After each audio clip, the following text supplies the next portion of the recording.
thank you everybody for coming, either in person here to the greatest town in Berkshire, or indeed online from whatever subpar towns you're presently sat in. What are we going to do? Welcome and introductions. It's our first meeting, formal meeting, the ICP, since March. So really pleased to have so many people here. A nice agenda full of things to discuss, so I'm sure we'll have a lot of fun. Apologies for absence. Was there any? No? Nobody's specifically apologised for not being here, but I'm sure some people haven't made it. Any declarations of interest in respect to the items on the agenda today? No? Wonderful. Then the minutes of the meeting held on the 1st of March. Any comment on those? Matters of correction? No? Good. Wonderful. So we're okay to agree them as a correct record? Magnificent. What you ask for? Silence is always good assent when it comes to minutes. On to item 5, election of chair and deputy chair. I better hand over to you, Catherine. Yes, thank you. So according to our terms of reference, we appoint the chair and deputy chair from our founding body members, and they serve a one-year term which can be renewed for a year. We've had Councillor Bock as chair and Councillor Macpherson as deputy chair. They were and they were elected by the 10 voting members of the founding body, so the local authority councillors and the ICB chair. Their first year term is up. Both have expressed a willingness to serve a second term. So if the voting members who can elect the chair and deputy chair agree, we would like to confirm both the chair and deputy chair in post for another year. Any dissent? I have checked. We have got representatives from all of the voting bodies. So, wow, thanks for the overwhelming show of enthusiasm. Mirrors only my own. No, thank you, and I hope we'll have a good year, and I'm sure that someone will very much enjoy it next year. On to item 6, petitions and public address. We've not had any notification in line with the terms of reference. So on to item 7, delivering the strategy. So I've got both Alan Macro online and Hannah here on this item. I don't know who's kicking off. Is Alan kicking off? I can kick off if you wish. Over to you, Alan. A man whose name I know, but I've never seen in the flesh, I don't think. Oh, sorry about that. It's very disappointing when you do see me in the flesh. But, I doubt it. I'd just like to start with the Berkshire West Health and Wellbeing Strategy. This was developed in 2019 between the Health and Wellbeing Boards for the unitary authorities of Reading, West Berkshire, Wokingham, and together with the Berkshire West Integrated Care Partnership, which also consists of the what was then the Berkshire West Clinical Commissioning Group, which itself was a merger of other CCGs, some of which weren't coterminous with local authority boundaries, and also the Berkshire Healthcare NHS Foundation Trust, if you forgive my teeth, the Royal Berkshire NHS Foundation Trust, which runs the Royal Berkshire Hospital and the South Central Ambulance Service. And that integrated system was to ensure people could smoothly access care across a number of different settings, moving between institutions and support settings as needed. And the shared strategy will serve to ensure greater collaboration between these organisations, empowering and supporting people take care of their own health and well-being, and also making sure that all services meet the diverse health and care needs of our residents. And it should be noted that there's quite a wide variety between the 3 unitary districts. For example, 12.5% of people in Reading are 65 or over, whereas it's 19.3% in West Berkshire. And over 25% of people in Reading are ethnically diverse as a has it, whereas it's only 5% in West Berkshire, and Wokingham kind of falls in between in both those measures. And there's also quite a wide variation in deprivation between the three authorities as well. Reading is obviously a large urban area, whereas West Berkshire to a great extent and Wokingham to a lesser extent have large rural areas, and West Berkshire is 74% area of outstanding national beauty, which has just been renamed a national landscape. But does show that a great deal of West Berkshire is green. And that strategy, which ran from 21 to 2030, following priorities, reduce the differences in health between different groups of people, support individuals at high risk of bad health outcomes to live healthy lives, help children and their families in early years, and promote good mental health and well-being. And finally, promote good mental health and well-being for all adults. And one of the things that has been done is what they call Be Well this Winter, which was run last year and will run again this coming year if I can get it up. Please excuse me a moment. It's having a bit of a problem with the technology. I shall have to fly by ear, fly by wire. Yeah. So basically, is that the idea is to go out to deprived areas, basically people who don't engage regularly with the health services, and to kind of and actually provide some basic health checks and signpost people to other things. So that there'll be a van touring around the 3 districts and concentrating on the more deprived areas and going to places where people are already, well, congregating is not quite the right word, but where there already be people there, and invite them to take these basic health checks and as I said, signpost them to other services where problems are found. So and that's about it. Thank you very much. Thank you, Alan. Should we do questions on that, comments on that before going to Hannah? Does that make sense? Does anybody have anything pressing? Anybody online? Just raise your little yellow hand or whatever little hand or something.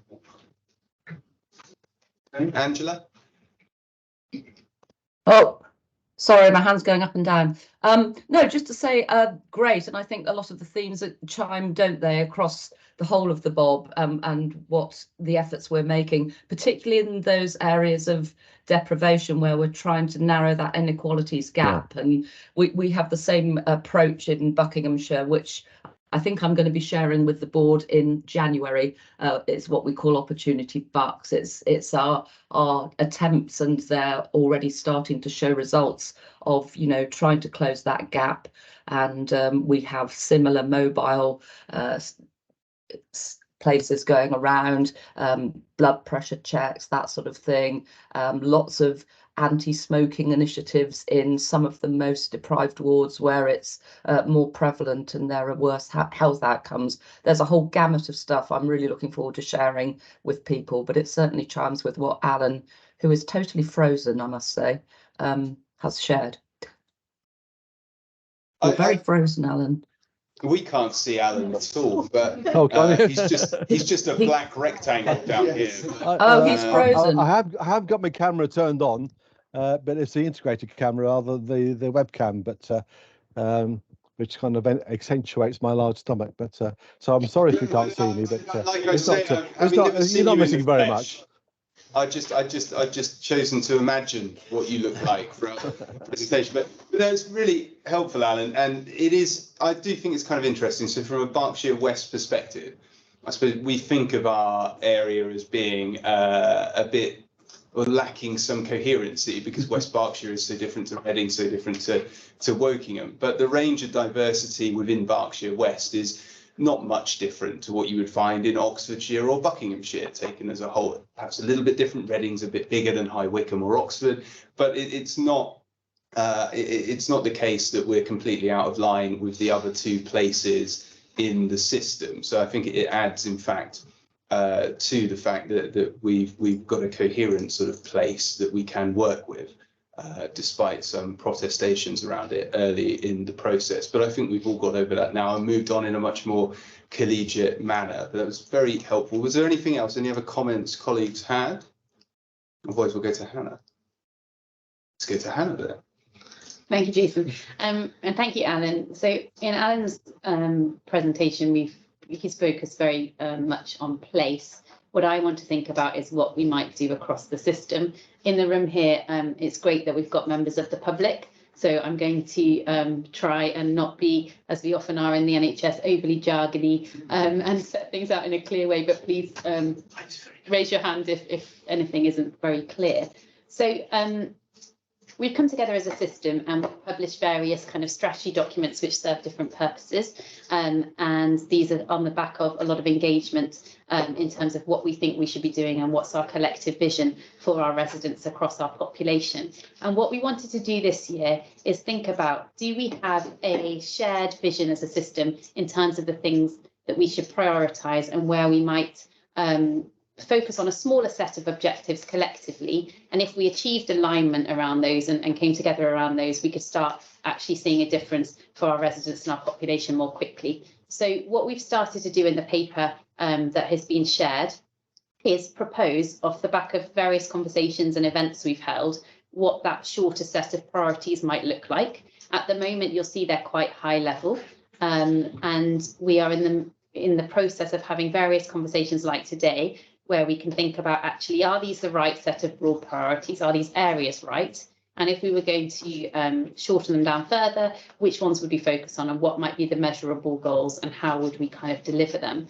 And so for the benefit of those who may not have seen the papers in the room, we have got 4 objectives as an integrated care system. These are to improve outcomes in our population and healthcare, tackle inequalities, enhance our productivity and value for money, and support broader social and economic development, which forms part of our agenda later today. And we've identified a variety of goals where we think actually coming together we could make a difference in these over the next year, whether that's in terms of improving children's mental health and well-being, whether that's in terms of really tackling smoking cessation, really tackling CVD prevention, or whether that's actually about thinking about our workforce across our wider system and thinking about what's the collective offer we can give to them. It's really hard to work in many of our organisations currently with the cost of living, with the workload. What actually can we think about when we think about supporting our people? So what we wanted to do today is to bring this conversation to this space, think about what's the extra value we can add if we work together on a shorter set of goals as a system, above and beyond really what we're doing at Place. And this doesn't mean that we no longer do things at Place, building on what Angela was saying about opportunity bucks. It's about actually more where can we scale up what we might be doing at Place and have value in other areas, because we see lots of variation across our system. So I hope that works as a kind of introduction to the paper, but it would be great to basically pick it apart and have a wider conversation of, are these the right collective priorities? How do we move this to the next stage and kind of have ownership of these across the system? Wonderful. So to my mind, just going off kind of what I thought, I think they are the right kind of priorities. I think it's good, and I think it is somewhere where actually, if we were to genuinely pursue agendas of partnership and greater integration, we could make some meaningful difference. I think that the challenge that we will all have, let's be sort of simple and candid around it, is the finances of these things. I mean, and I know that, you know, that is difficult for the ICB, and it is certainly very difficult for local authorities. It will be very challenging for VCS partners as well. And sort of turning ourselves around towards a greater focus on these things kind of requires us to sort of have these goals established firmly in sufficient time that we can build that into our budgetary planning processes. And I think for most of us, I'm guessing local authority partners would probably be setting their budgets within the next 11 to 12 weeks, given the statutory deadline, so not much time. So it'd be really good, I think, if we could be quite clear about what it is about these objectives we like, what we might want to prioritise, etc. today, because it will make it a bit easier for us to go away and think about how we try to make at least some of it a practical reality. But I'll open up to colleagues. Thoughts, questions, queries? Yeah, can I just say, I mean, 13's a lot. I'm lucky for some, but hopefully not for Bob. So I think there's a degree of overlap, but there's also a level of definition that needs to come. Otherwise, they just feel too broad at the moment. I know that's the next sort of iteration, I'm sure. And I have the great pleasure of joining 4 ICS meetings. So been through this process recently with another. One of the things that I would suggest we build into the process of drilling down onto these is just putting up some tests against them to see whether they fulfill certain tests, because there are certain things that are absolutely fundamental, whether we like it or not, to Bob and where Bob is, how Bob is seen and how Bob progresses. That's not least among finance, which you've already mentioned, but also performance and the various measures that we're asked to deliver against. So first of all, I think there's a list of tests which we may not say each one has to meet all of them, but I think they should be put up against those tests. And the first one is, does this contribute substantially to financial recovery? Otherwise, we will find that it will be difficult to actually take it forward. The second one, does it meet the requirements as required of us around performance improvements in those areas where we are judged against that? Because if we're going to get buy-in at the higher level, certainly in the NHS, and I guess within local government, we need to be doing that. Are they practically achievable in the length of time that we're suggesting that they should be, which I think is a real challenge? The fourth one I'd suggest, are there data available whereby we can measure whether or not we are actually delivering that goal or objective, whatever we want to call it? And then I think you've then got the issue of having done they stand up to the tests, as to say, one of the issues we have, I think, that all the ICBs and ICSs are struggling with is that ability to make the next step that says, we all agree this is what we're going to do, who's actually going to be accountable for it? It's very easy to say, what are our roles? You know, the ICB is there to sort of facilitate integration. The providers are there to support and contribute to it. But actually, when you chair and say, and actually who is accountable for the delivery of integration, it's much more difficult to put a finger on it. So there is part of this that says, I would suggest we need to go through that process and then think about, okay, are we actually going to accept delegated authority from the ICB for someone to be the accountable officer for delivering this, which means they haven't got to do it, but they're actually accountable for making sure everybody's picking up and following those responsibilities they take on. So I think this is we're a bit of a sort of a pivotal moment in maturity of ICBs and ICSs and how they work. And I think the partnership, the ICP role in that is really critical, because to some extent the ICPs set the culture and the behaviour that the ICBs need to live on, would be my view. Yeah, so I'd probably say that I think good working partnerships are a precondition of pursuing integration, right? And I don't think we've yet got to the point where we've developed good working partnerships, if I've been sort of honest around these things. Point about financial sustainability, resilience, recovery is a good one, because if we were to take something like developing a shared estates strategy, I think it's something where you might hope to find some quite good financial efficiencies. And pursuing that strategy might not be the most costly of the system goals here. However, it would probably be incredibly time consuming. I don't think we would deliver it within a year, even. The complexity of the estates that we're talking about for different partners within the system is such that it would take a lot longer than perhaps we would think desirable, but it doesn't mean that it's something we shouldn't think about. And I know certainly at place level, we've tried to have some conversations around where we might have some efficiencies in terms of estate that might also encourage better partnership working. But I should go online. I've got Liz. Thank you very much, Jason. Yeah, very. I mean, I have nothing but praise for the goals here. I think I'd just like to reiterate the point that's just been made about, well, how do we actually tackle all of this? Because there's a lot in here. And what I want to focus on specifically are two of the points which are made here. One is inequity of access, and the other is inequalities generally. And one of the things that I think we're very conscious of in Oxfordshire is because we do have, as has been mentioned before, pockets of deprivation that we need to bring up to the level of other parts of the county. The question is, how do we do this?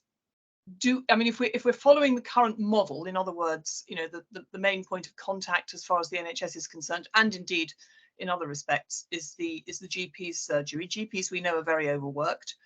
The question is, how do we bring services to the population rather than expecting the population to come to us? That seems to me to be the big question here, because if we're going to tackle inequity, if we're going to tackle inequalities, then we have to think a little bit out of the box, I think, about where people can go to when they need support. And that's particularly important, I think, around things like mental health, where in the acute service we've got massively long queues. The question is, can we bring these things to the community in a different sort of way? So one of the things that we're looking at in Oxfordshire is creating community hubs. We've had some success with a couple of community hubs already in the county, notably one in East Oxford, Flows in the Park, where there are services being provided by the NHS in a community centre.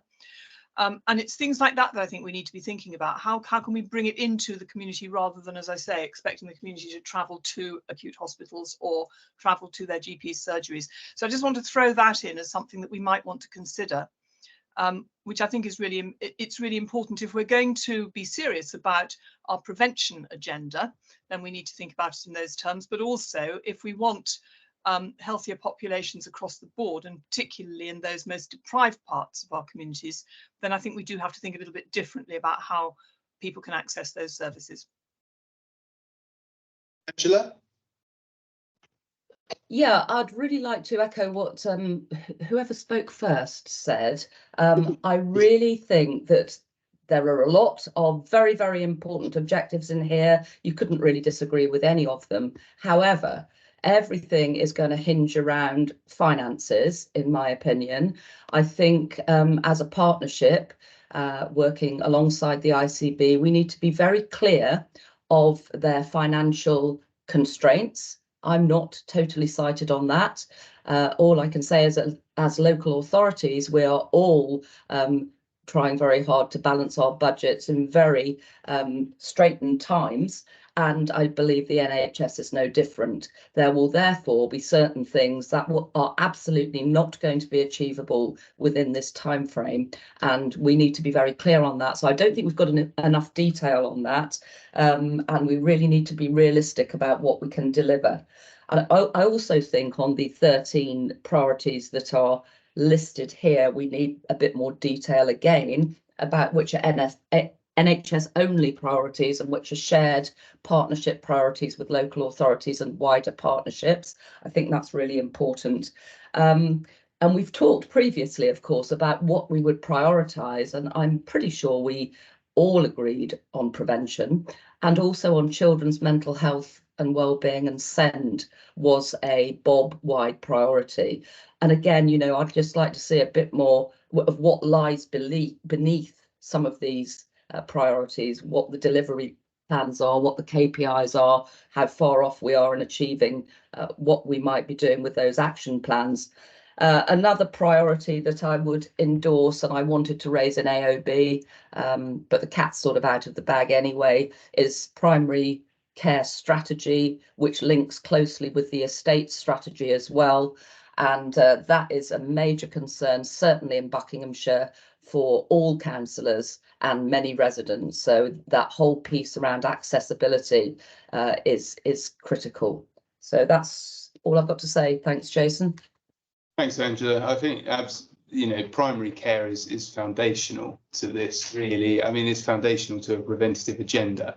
And we won't get anywhere unless primary care is in better shape than it presently is, I think, and has different focuses to those which it currently does. Right, I've got a queue of people now, but I've got David first. Thank you, Jason. And maybe if we introduce ourselves for the benefit of online colleagues, I should have said, Keith spoke first, by the way. That's kind of. I'm David Hare from Woking Authority. Yeah, I agree a lot with what Angela said, and people have said before that this is a good starting point. But as has been said, for instance, we need to find out whose is what, and looking at SEND, we do quite a lot in working with SEND, but we want the NHS to do their part, and that's there's blockages there. But I know there isn't the money, you know, and things like that, and the money is the pivotal thing. I'd also say, you know, things like CAMS, again, money, and is that there aren't the people, and that's the resources. Can we get those in? As we said with primary care, that needs to be the building block on which we do everything. But certainly GPs are getting very disillusioned with their jobs. Many are leaving or going part-time and things like that. And we, you know, that's a national thing rather than just the local thing. And it's the national and the local which we've got to get together, but it's hard to do the local in that instance without the national as well. And that is the fundamental problem. And so, yeah, they're great ideas. And, you know, we'd all say, yes, we want to go there. But how do we go there with finance? How do we go there with deciding whose is what job? And that can be a point of argument. And also, how do we go there with the resources that we've got? Because there ain't going to be many more resources available. So we've got to do things smarter and better than we're doing them at the moment. And that isn't always easy, but if we can think of ways in which we can do that and share ways in which we can do that, that can be quite positive. The last thing that I'll say is I'm quite interested in tackling variation in inequality of access. I need an MRI scan. I was told it was 12 to 18 months wait here. The other day I got a text. Would I be prepared to go to Banbury for it? In Banbury, the wait's only 6 to 8 weeks. So I said, well, I can go to Banbury. But Mrs. Bloggins down the road can't go to Banbury because she hasn't got a car, and you know, and so there is inequality, despite the fact that it's trying to make things better for me. It's inequality that is very, very, you know, stark. So there are things like that as well. Mm. Right, I had a row, in fact. So. Hi, I'm Richard Linsky. I know Martin up there from my days when I was a governor at Berkshire Healthcare Foundation Trust. I used to be lead member for Adult Social Care, Health, Wellbeing at Woking Borough Council. I led on the loads of initiatives there. But today I chair a charity. It's probably the charity that's delivered the largest sum of money to the NHS since 1946. Huge sums, millions of pounds. So we've got a lot of money to give away. And one of the things that we're struggling with is actually to give that money away. And the reason for that is that there's nobody within the NHS. There's a real challenge for people working within the NHS to find the time to make the bids. We have a very strict criteria of what we will fund. It has to be something that has a clinical outcome. It's measurable over a period of time and sustainable. It's not something that we would give to today and then tomorrow it's boxed and put on a shelf. So we have got money. The charitable sector has got money. I came into this meeting absolutely blind. I ain't got a clue what you were doing. Not a clue. I only heard about this through a link that appeared buried in the Pulse magazine at the RBH, and I said, "What?" You know, that pricked my interest because I actually attended the very first kind of inaugural meeting of the birth of the ICB and ICS back in the year dot at Shaw House in Newbury, where everybody was there and we were talking about how this is all going to take shape, etc. From just the first sort of half an hour, I can see that progress has been made, but there's a hell of a lot more work that needs to be done, a huge amount of work that needs to be done. But you know, I'm looking around the room, seeing who's here from the charities, who's representing the charities. William Butler online. Yeah, yeah. So you know, and the argument I'm going to make is that the charities, the voluntary sector and charities can bring a huge amount to the table, including finance, funding these projects, funding the initiatives, working with you guys to deliver on some really exciting stuff that potentially could be done. So what I'm saying to you is you know, let's open up a dialogue. Let's start talking. Let's start seeing what we can do for you. Because at the moment, it's not coming our way. As I said, I only heard of this by chance through a link buried in an email with an attachment to a link to the website. No, I'm not joking. So I hadn't got a clue who was in the room, what was going to be said. So here I'm Richard Dolinsky. You can get me through the League of Friends at the Royal Berks Hospital. You ready to get your checkbook out? I had no word of lie. Was it? I heard that a department. I'm not going to name them, but there was a department that was struggling with some equipment, vital equipment, it's statutory equipment, and came about with a conversation I was having with the FD at the RBH, and I picked up my phone, rang up my accounts manager, said, "Let's get a meeting with X," and Friday afternoon went down there, and yeah, sure enough, they were in absolute need, so we took a checkbook out and gave them £26,000 then and there, you know, and that shocked them. We've also, for the first time in our history, Richard, I'm just going to move on because I'm conscious that I've got just very quickly, very quickly. very quickly. So quick. I'll be very quick. Was it for the first time we were actually funding other things outside of the sort of NHS arena? You know, partners that makes a massive difference to the outcome of minority groups and vulnerable groups within our community. So there is a lot of work going out there, which I think you guys need to hear about, because I'm not hearing that being said here. So that's my contribution. Thank you. It's very helpful. John. Thanks very much.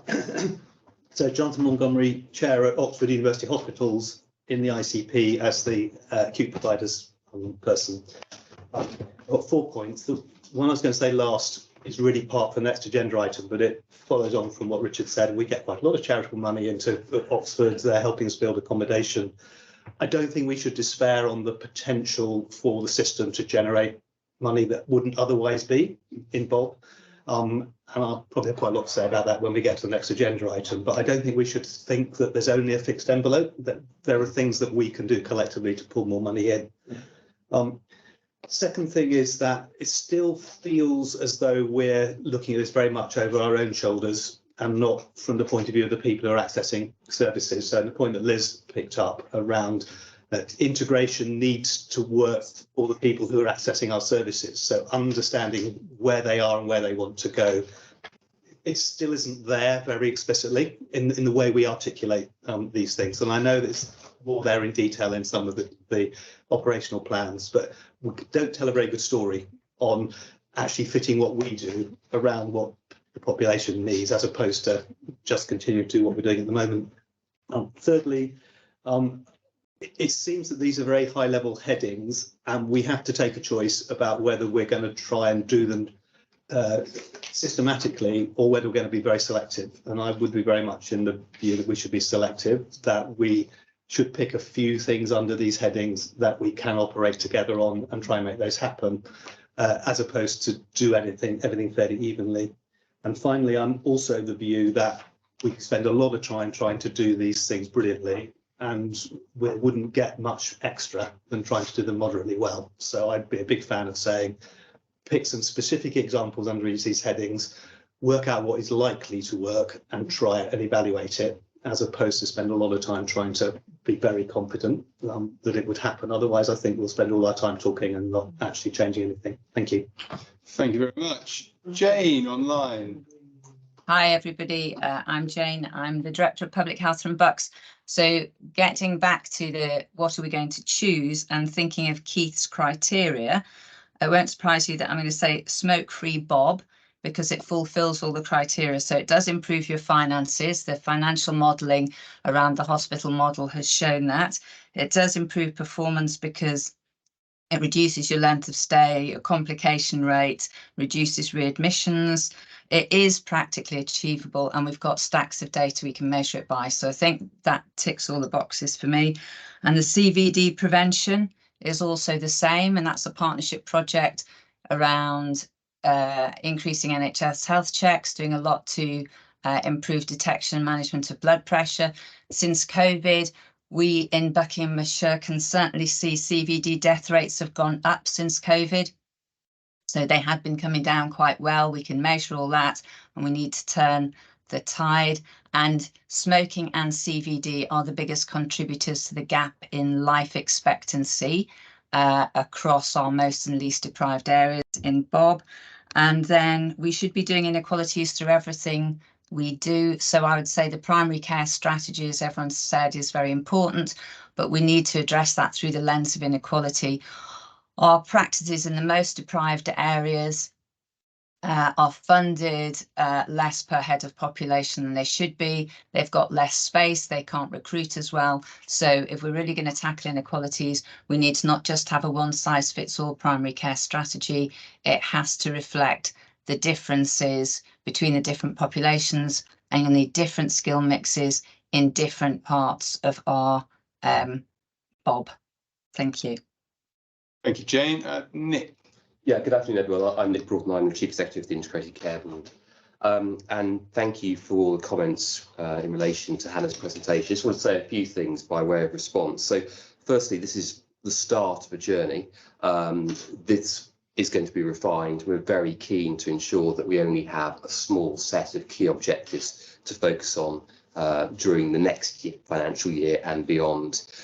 Clearly, it's important that we deliver. It's important for everyone that we deliver, not least the people who use our services. So this will be distilled down into probably 4 or 5 key areas that we will focus on. The other thing to say in relation to that is this is an important opportunity for us. It's pretty obvious that the system that we are currently delivering, that we're working in, is not sustainable. It's not sustainable financially, it's not sustainable clinically, it's not sustainable from a workforce perspective. And that in no small way is a reflection of the fact that we have not invested in our community services, in our primary care services historically. So we need to start to shift things. We need to start to shift money, we need to start to shift workforce, we need to start shifting mindsets, we need to start shifting culture. And we're hoping that using the next planning round for NHS services for the next financial year will be the start of our journey to do that. Now, picking up Keith's challenge about how we can actually deliver in terms of financial recovery, etc., there are a number of areas here which I would suggest will deliver in relation to financial recovery. And I'm thinking particularly of the cardiovascular disease prevention. We as a system are pretty poor when it comes to preventing cardiovascular disease, which is surprising given the demographics of our population, given the strength of primary care relative to other parts of the country, etc. But we're very bad at managing hypertension. And that is an area where I would think we can actually make some very positive inroads pretty quickly, i.e. in year. And if we manage hypertension, by which I mean elevated blood pressure, we will decrease the chances of people having strokes, having heart attacks, a variety of other significant health conditions, which obviously makes sense for the individuals concerned, but also makes sense financially. You know, every heart attack we prevent, every stroke we prevent, will literally save tens of thousands of pounds in direct healthcare costs, never mind all the indirect costs of people being off work, the impact on their family, etc., etc. And I'm pretty confident that by a more joined up approach, supported with some investment, we can significantly shift the dial in relation to hypertension management in Bob. And actually, we've seen that happen in other systems. So the fact that we're starting from a low base is perhaps no bad thing. So I would suggest there's a lot of areas outlined in this paper where if we can deliver in a suitably targeted, focused way, we will not only improve clinical outcomes and improve the overall health of our population, but we will also put our services on a far more robust financial footing in the short, medium and indeed long term. So it's really helpful, but there's evidently a kind of emerging consensus that there are too many system goals, and evidently the ICB think that also, and there's a commitment to cutting it down. But how, when and where will those discussions take place? Hannah, I'll go. Well, I was actually going to say that exactly your point. Partly we've got too many here on purpose so we can have this conversation in forums. And often the message I hear is we need to be focused, we need to choose. But then when you kind of drill that down, it's hard to actually make those choices. So I wondered whether we've still got a bit of time. I've never seen that happen in local government. So I wondered, we've still got a little bit of time to item, and one of the things is it would be helpful. I'm hearing cardiovascular prevention very clearly. I'm hearing smoking very clearly, which is part of that. Primary care, which picks up on Jonathan's point really nicely about actually services close to people in neighbourhoods that are real. And there's a lot around children's mental health, which picks up on our earlier ICP meeting before. What do people have a sense, and we can pick this up offline, but it's a real plea actually to kind of answer this question either in the conversation here today, what should we not do, or what should we elevate in this and pick out as the things we should do. And I'd be very keen if a member of this group almost emails me their thoughts on that. That would help move this conversation on, because we do have some choices to make. Some of these things, though, we can prioritise in a kind of new way of delivering them. Maybe the cardiovascular piece that's around, and maybe bringing Gary forward in a moment because he's got some thoughts on this, and James picked up on this already. Aligning around the system and thinking about tackling this through lots of different avenues. But some of these other things are more about making sure within all our organisations we're kind of embedding this and just doing it as part of business as usual. So with that goal, you probably can do more because you're kind of doing some in a new way and some in a kind of business as usual way. But still, it'd be good to get a sense of, in the room, do we have consensus of what we should not do, or what equally is kind of the things we should prioritise? Yes. Let's see if we can get there. David. Yeah, I'll come to prioritising. I think somebody talked about achieving things. I feel in desperate need to achieve something as part of my visits to these meetings, because I have to give a report back to the Oxford Partnership afterwards whenever I come to one. Sorry, I didn't introduce myself to that. I'm David Ruane. I'm the leader of South Oxfordshire District Council. I represent the districts in Oxfordshire because we're a two-tier system. Yeah, I go back from these meetings and people ask me what we did, and I have to say I'm struggling. We have a lovely strategy, but as I said at the last meeting, I'm glad I'm consistent because I looked at the minutes of the last meeting and I said the same thing there. Until we actually deliver something, the strategy is a lovely glossy book.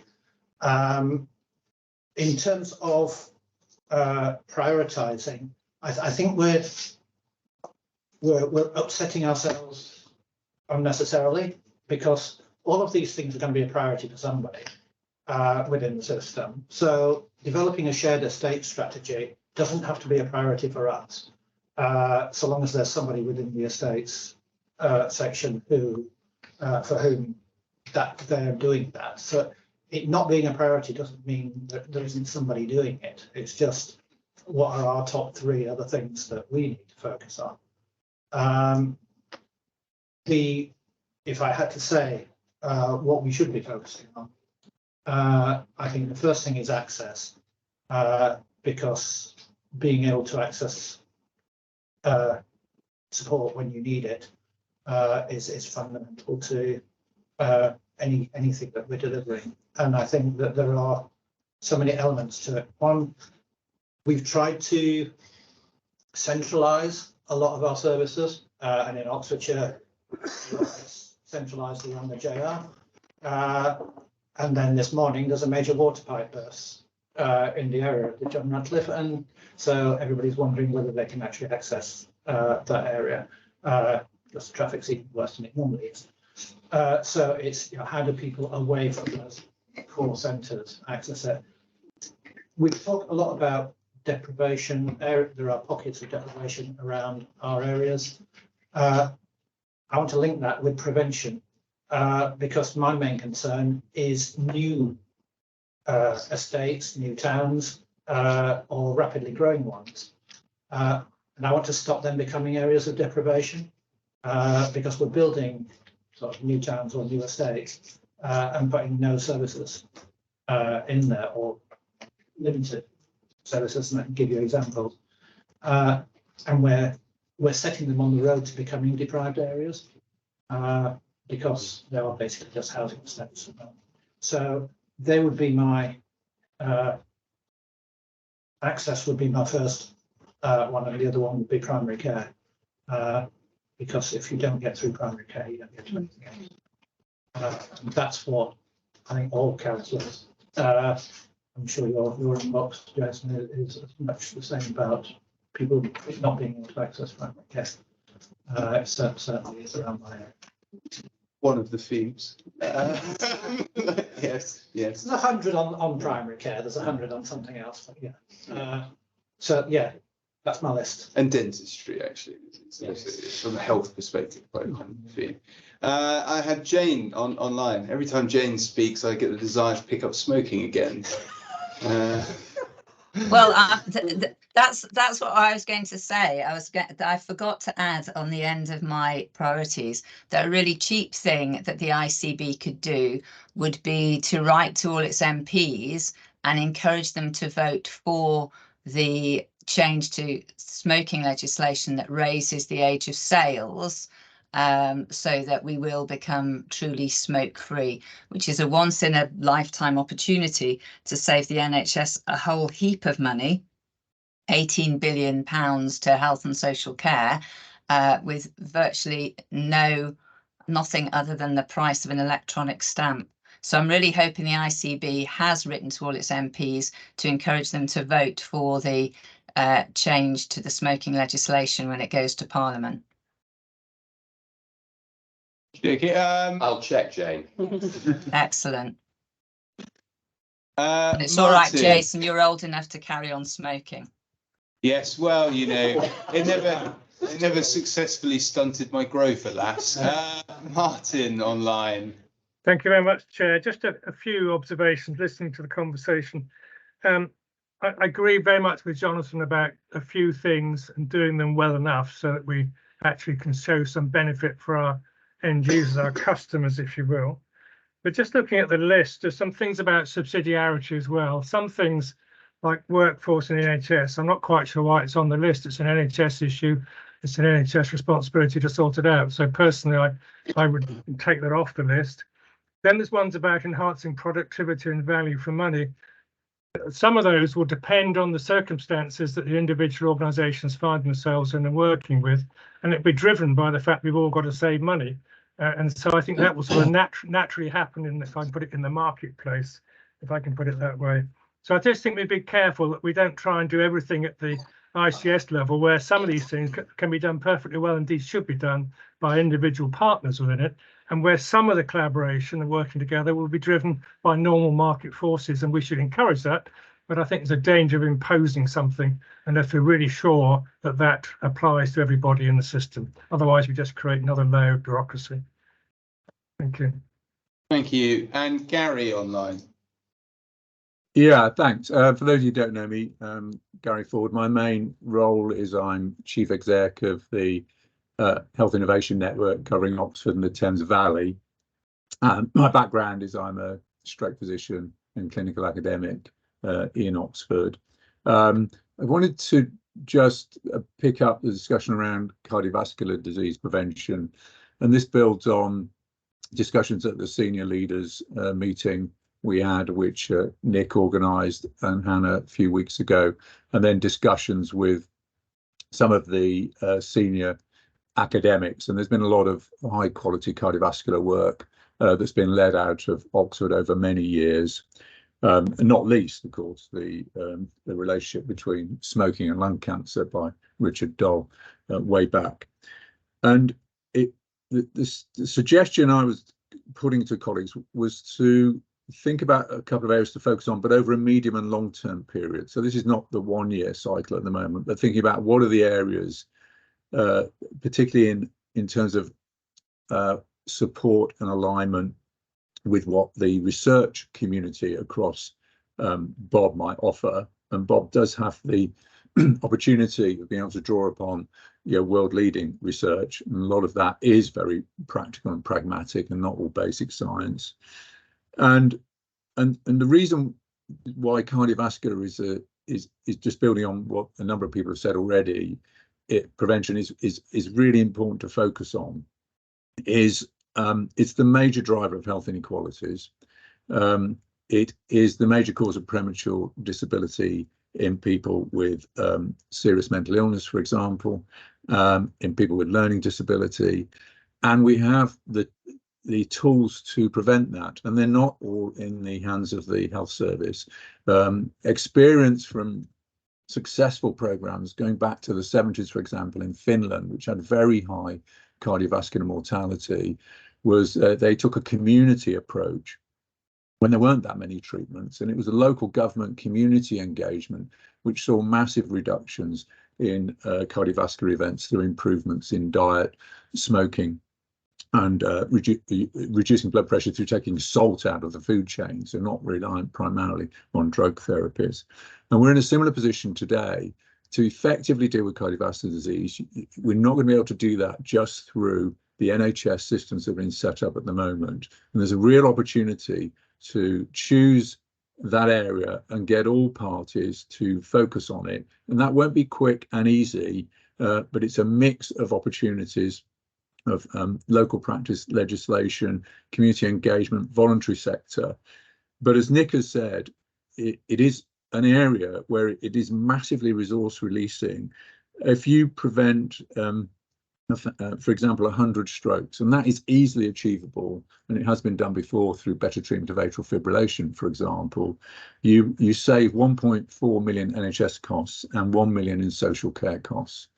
And if you look at the data position we're at, not just with blood pressure lowering, but with lipid lowering, which has been somewhat neglected in recent years, if you optimize to a reasonable extent the treatment of blood pressure and getting people who've had a previous heart attack or stroke on lipid lowering therapy when they're not on that, Bob could prevent 1,000 cardiovascular events. Half of those will be strokes, half will be heart attacks over a 3-year period. And I mean, my suggestion to the group would be to choose a couple of areas. I mean, I think they're fairly obvious what they should be: cardiovascular disease and mental health, probably in children and young people. But that is for you as partners to choose and focus on that as a system. It doesn't mean place-based action isn't important, but you then go through a process of trying to align everybody to do what they can in this. I mean, there's all sorts of things that can be looked at. You know, do we, when we bring people in for a preoperative check, really consistently check whether they're on lipid lowering therapy when they should be? No. Do we take every opportunity of patient contact to offer smoking cessation? We say we should, but we don't. Do we give out healthy advice on eating and diet when people go to food banks? A lot of these are not necessarily very expensive, but I would say this is an area where local government can do at least as much as the health service in terms of delivery, and that will save resources.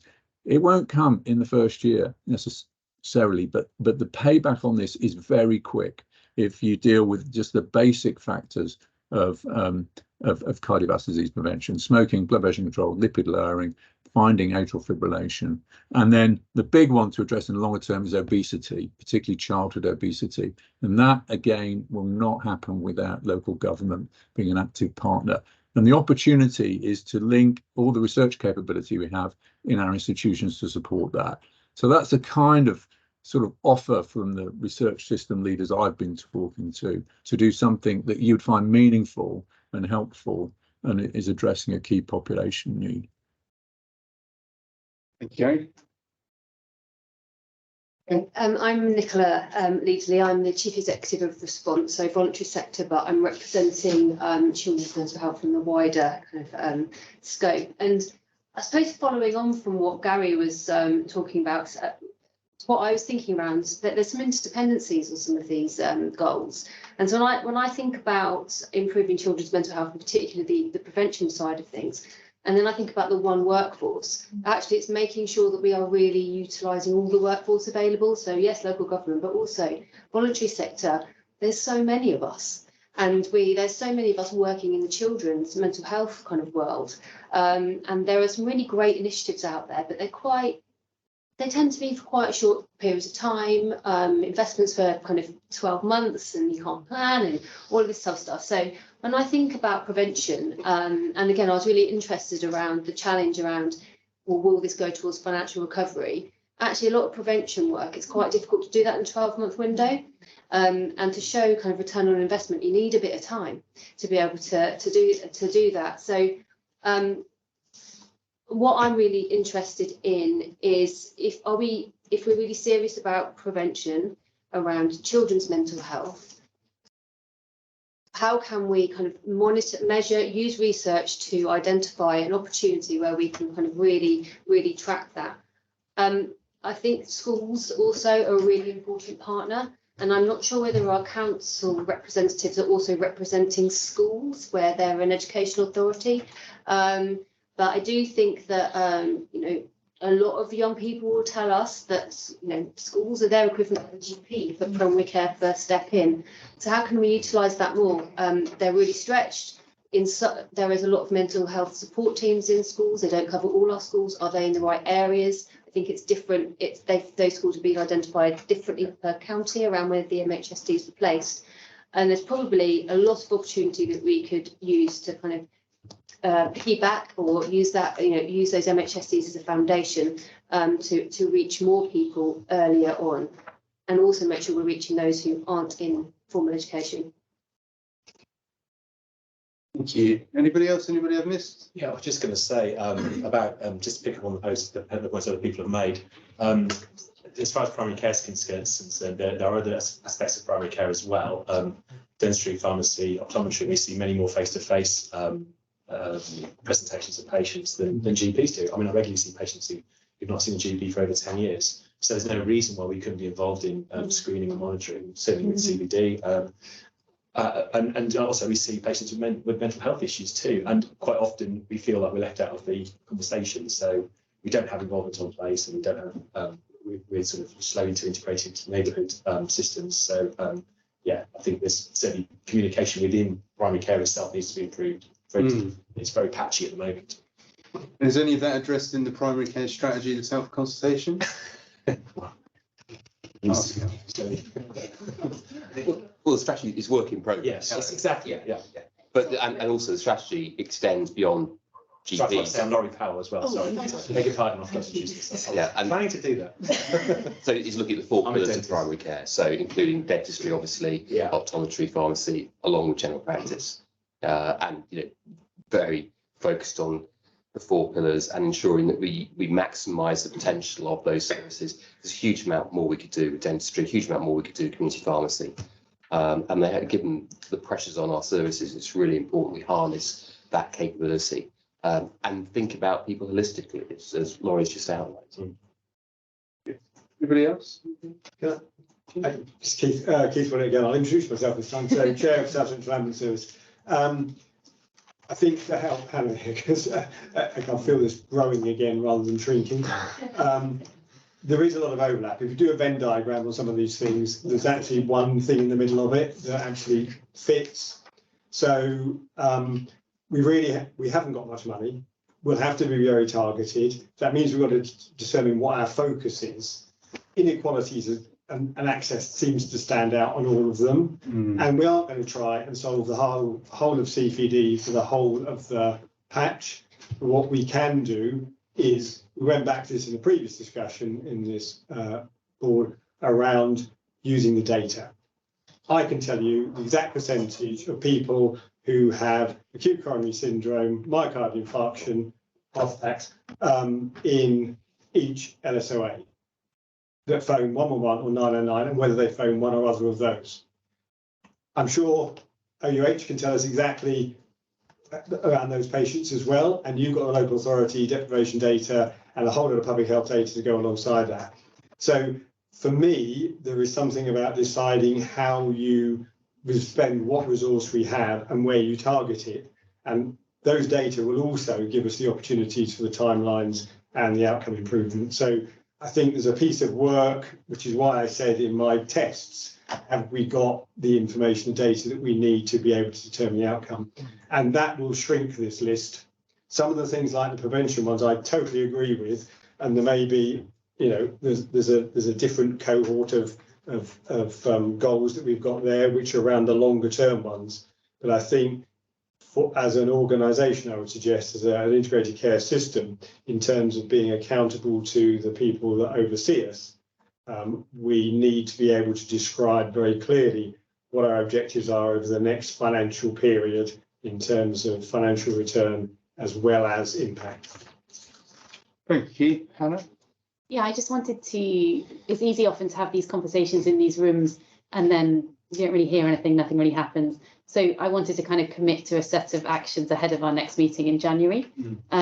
So the first thing I will do is over the next couple of days, I will email everyone here with a kind of summary of where we've got to and a couple of asks in terms of helping with this prioritisation, giving you a bit more time to reflect outside of this room, maybe talk to your organisations and your colleagues.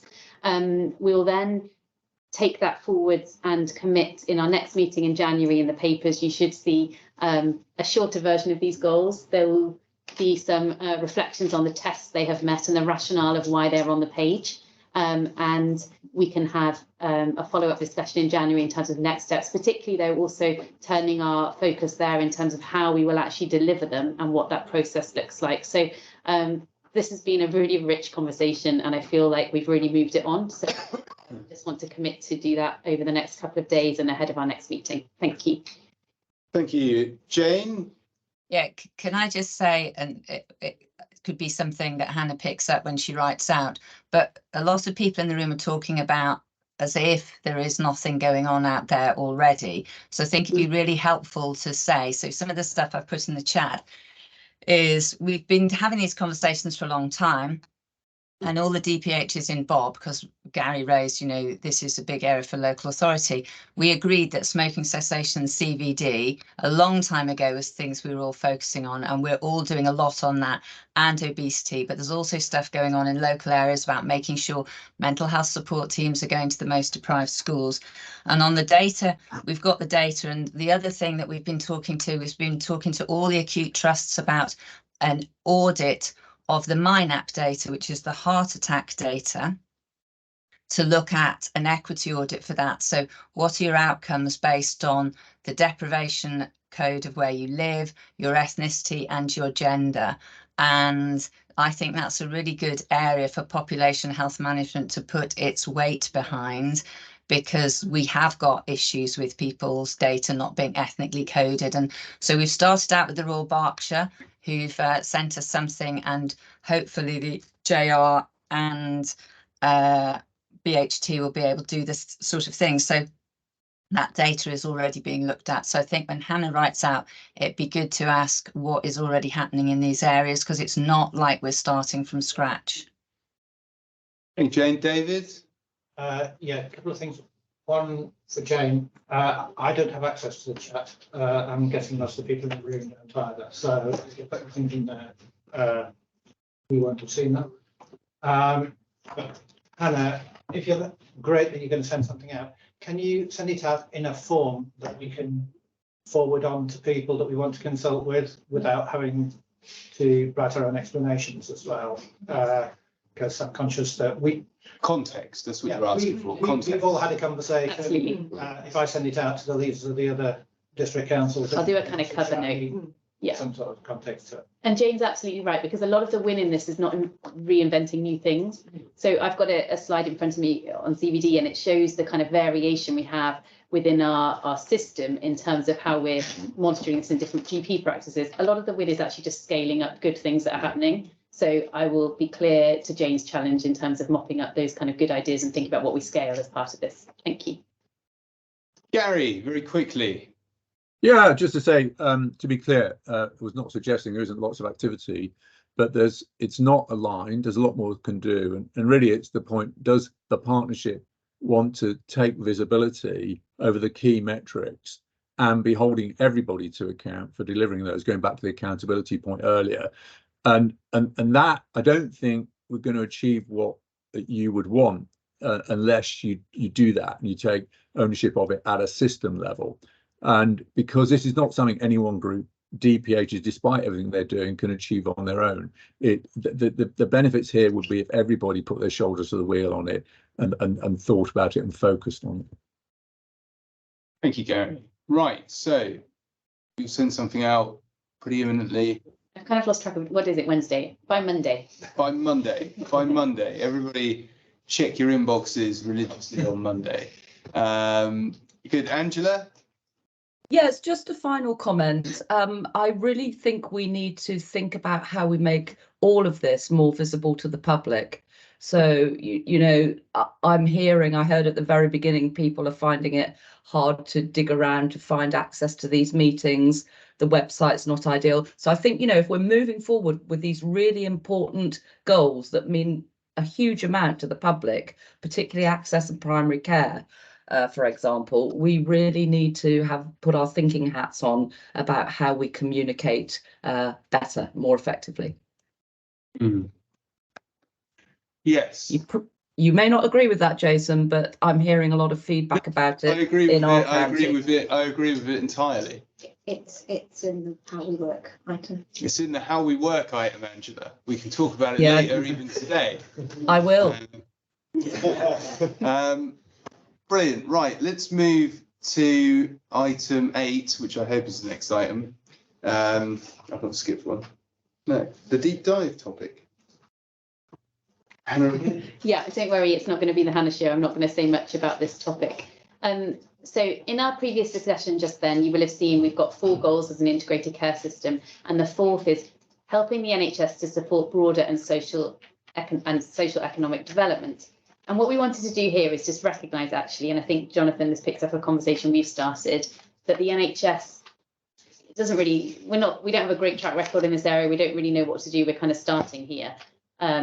So what we wanted to do today is start this conversation in terms of what are we doing in our own organisations? How do we even interpret this ask? And what can we learn from other aspects of our system? So Rob, my colleague, has got a brief presentation that will kind of spark our thinking on that. But before that, we've got joining us in 1 minute, I think, Alexander Betts, who's a professor from Oxford University, but he's also he's a professor of forced migration, but he also has a role in the Vice Chancellor's office, where he's the lead for the university's local and global engagement. And so we wanted a bit of a case study of an organisation within our system who's kind of taken the mantle on this ask. How do you deliver broader and social economic development? And so we wanted to give Alex a bit of time to kind of spark our thinking. I'm not sure if he's joined, but he is about to. So what we could do to kick us off is go to Rob's presentation, or we could wait for Alex. What do we think is the best thing? Not in the waiting room just yet. He has said he's going to join at 2:10. So what we was doing it between other commitments. Let's do the presentation. Presentation will take moments. Good. But, Aman, I think you've got the slides to put up on the screen. And some of this just builds on the conversation that we have just had. For those that don't know me, my name is Rob Owen. I am part of the strategy team in the Integrated Care Board. So I've been working on some of the priorities that we've just been having a conversation about. The slides that I'm going to put on screen really just say some of the things that Hannah has just said. That firstly, on the first slide, that the aspiration for social and economic development across our system, if we can just flick onto the next slide, is something that is a clear priority for us as an integrated care system. So it is something that has been set as an objective nationally for every integrated care system. And I think the wording is interesting on it, that actually it is to help the NHS support broader social and economic development. And I think it's important there because it recognises that this is something that the NHS historically probably hasn't taken the full opportunity that it's got to sort of step into this space, but is a space that is owned as sort of almost day-to-day business for many of the organisations that we've got sitting around the table. So if we just flick through to the next one, Aman. Really the approach here is one that we've talked about in the strategy development. It's something that all of our local authority and many VCSE colleagues will recognise. It's about stepping back and taking that broader definition of health, trying to understand what are some of the things that play the crucial part in determining how healthy people's lives are. And for us to do that well, that requires a multi-organisational approach. It's going to focus on aspects of inequality that we have spoken about, and it will use some of the expertise that we've got in the room. So as we were thinking about where and how we start the conversation about social and economic development, it felt like this was the most obvious place for us to have that conversation. But would be really interested in people's perspectives. Flicking on to the next slide, we speak sometimes a little bit about anchor organisations. It's a bit of a jargon word, but probably a phrase that a number of us recognise, where large organisations who are rooted in place have really got an opportunity to make an impact across the populations and communities that we work in. And we'll hear a little bit more about what different organisations are doing. On the next slide, there are some examples about where integrated care systems have stepped into this space. So these are not only health examples, these are where there's been really good examples where particularly local authorities and healthcare organisations have come together to focus on a particular issue, either around recruitment from disadvantaged areas or targeting disadvantaged children and young people, or thinking about procurement, how procurement might be able to influence some of the populations and communities that we work in. So these are four. There are many other examples that we could sort of refer to spark our thinking. But really, we wanted to take the opportunity to listen to and understand where we've got examples of things that are happening that potentially we could share and learn from. But it would be great, Aman, if we just flick onto the final slide, that final question there about it would be really helpful to understand what colleagues' view on the role that the ICP could play to amplify some of the work that is already underway, or start or build work that will start to make a difference in terms of social and economic development. I think we have got Alex Betts, who's joined the call, who may be able to give us a bit of an example. Hannah, do you want to just... You stalled for time magnificently. Afternoon, Alex. Thank you so much for fitting us in, because I know you've got a busy day and you're dialing in between board meetings and tutorials, etc.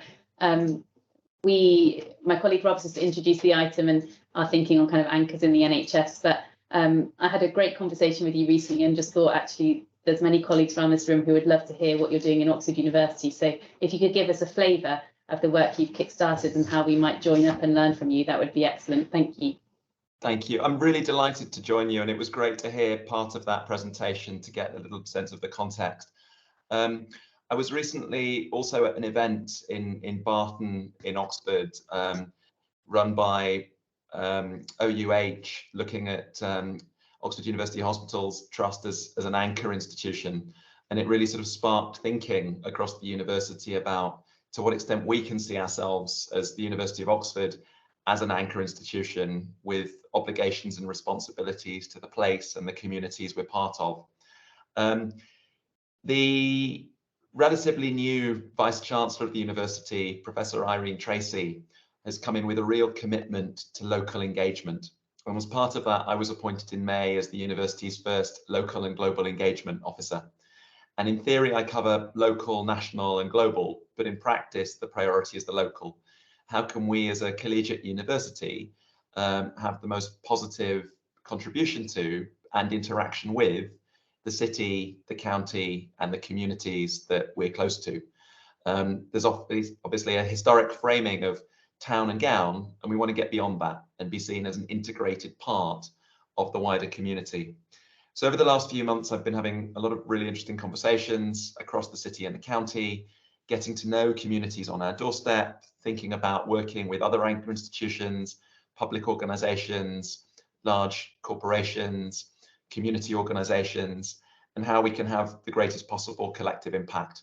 So just building on the presentation you've just heard, I want to give you just a few very quick examples of some of the things we're trying to think of in that work plan that might be relevant to the discussion you're having. So the first thing I want to highlight is an idea that we're building called the Local Policy Lab. And the local policy lab really focuses on trying to support evidence-based public policy in particular areas of relevance to the county council and the district councils. And it's going to start with an initial focus on two areas, health inequalities and climate. And the idea is to build an institutionalized connection between our researchers at the University of Oxford, researchers at Oxford Brookes on the one hand, and policymakers in the county and the district councils, and more widely, other organisations engaged in public policy making in those areas. And as well as creating a structured and regular interaction across disciplines, the idea will be to involve graduate students from both of the universities working in interdisciplinary teams to do short-term research projects looking at existing data sets, say around health inequalities that the county and city hold but don't have the capacity to analyse, doing initial qualitative research within communities, or indeed doing impact evaluations on particular policies. So we're really excited that we'll have an initial meeting on the 6th of December as a local hackathon to think through what an ecosystem for health policy could look like for Oxfordshire. And it will be a way of bringing together the researchers with the policymakers and starting to brainstorm what themes, what topics, and what modes of interaction we can build. A second area that we're really trying to focus on is working in particular places. So the areas that we're starting to try and build relationships with are Blackbird Leys and Greater Leys, two relatively deprived areas within the city, some 3 miles from the university, but where there hasn't necessarily been a sustained historic relationship, and trying to think about what the research the university can do to co-create, co-design with those communities, projects and programs linked to research, education, cultural programs, arts, music, drama, work with schools, and structure that in a way which is about building deeper relationships with community leaders, community organisations, and ensuring that we join up and have lasting and enduring relationships rather than launch in with research projects and don't have that wider context of the relationships.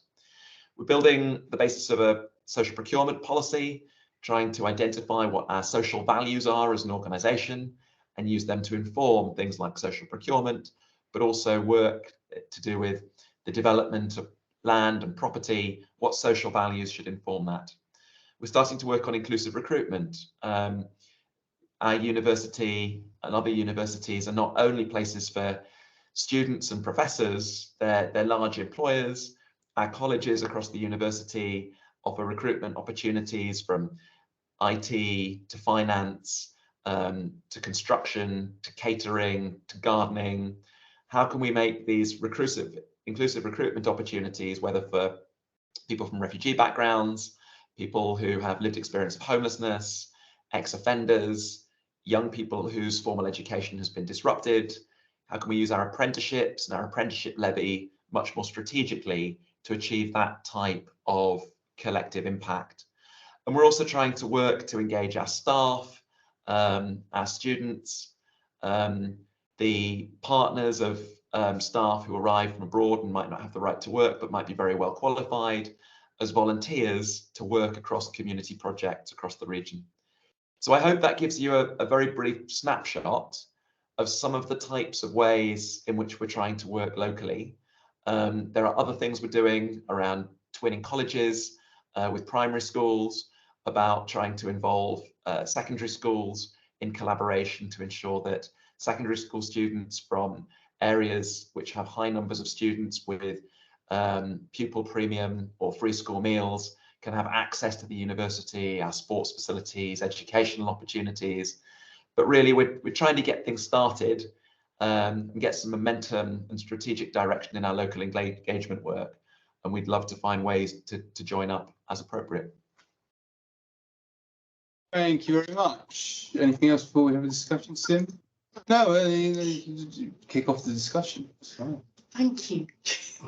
Alexander, just wanted to say thank you so much. That was really inspirational. And I know there's a duty for universities and educational establishments actually in sense of widening participation and acting as a responsible anchor institution. So I know that's already in the DNA of universities, and some do it better than others, I'd suggest. So what I wanted to ask you was, this is a great piece of work. Would you be willing to share some of the outcomes and some of the learning and some of what you're doing with other universities within our patch? So specifically thinking about Reading or Bucks New University. So it's a sort of open source type arrangement where you would be sort of looking at where you can help us scale, or utilizing some of the ideas that you've had that have taken off in a better way perhaps than others. So that would be really useful for us as a wider patch. And I know we've got a fantastic university in Reading, sort of, I'm sure they're doing some bits, but maybe there's some sharing to be had.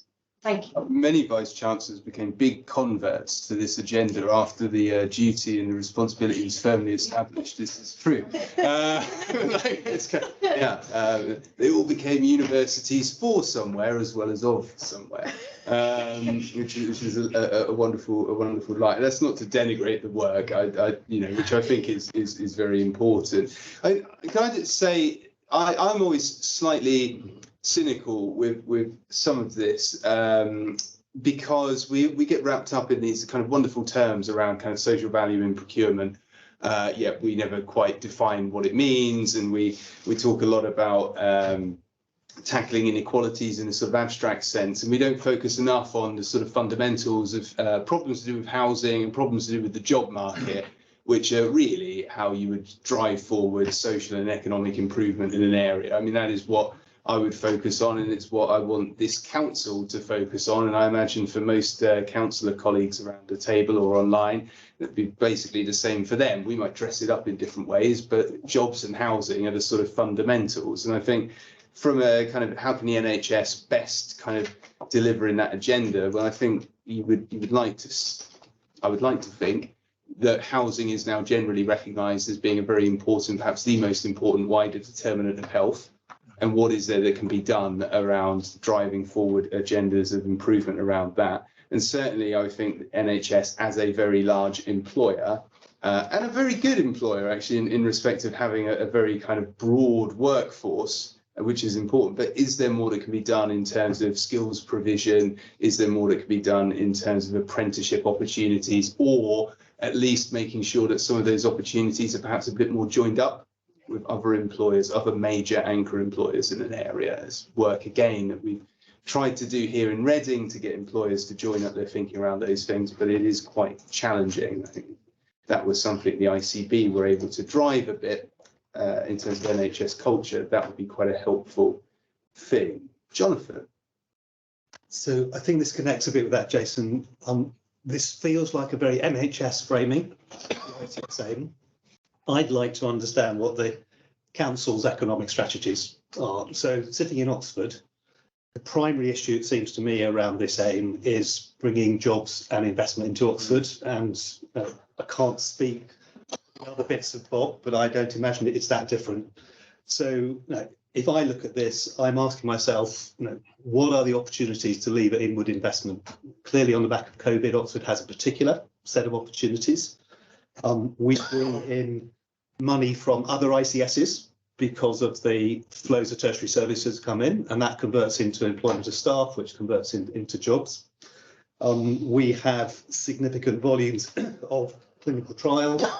We have people wanting to come and invest in Oxford due to the partnership between the NHS and the universities.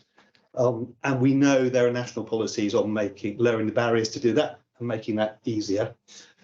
And if I were in the ICS, on the local government side, I'd be wanting to set out the extent to which you think the NHS could do more to bring jobs in. I think the NHS has a particular issue in trying to keep people in work.